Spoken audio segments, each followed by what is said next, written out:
मराठाच्या नेत्यांनी, एका स्वयंघोषित नेत्याने, तो स्वतः दारूच्या नशेत होता आणि दारूच्या नशेत मुस्लिम समाजाच्या लहान मुलांना त्यांनी मारण्याचा प्रयत्न केलेला आहे। यापुढे दारूच्या नशेत त्याने मुस्लिम समाजाविषयी ब्रशब्द जरी काढला तरी त्याच्या थोबाडीत मारून आणि त्याने हात उगारण्याचा प्रयत्न केला तर त्याचे हात तोडून टाकण्याचं काम हा रमेश कदम निश्चितपणाने केल्याशिवाय स्वस्थ बसणार नाही।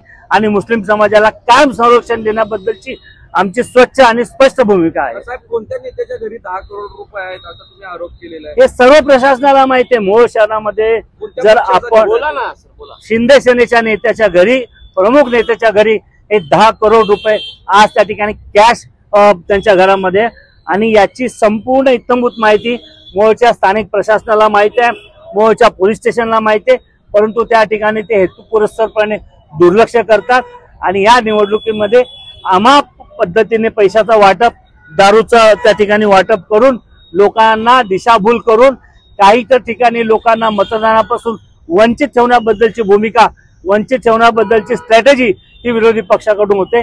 परंतु मी आमदार असताना केलेली कामं आणि राष्ट्रवादी काँग्रेस पार्टी शरदचंद्रजी पवार पक्षाची असलेली 80% समाजकारण आणि 20% राजकारणाची भूमिका घेऊन आम्ही विकासाच्या जोरावर मोहोळ शहर वासियांकडनं मत मागणार आहोत।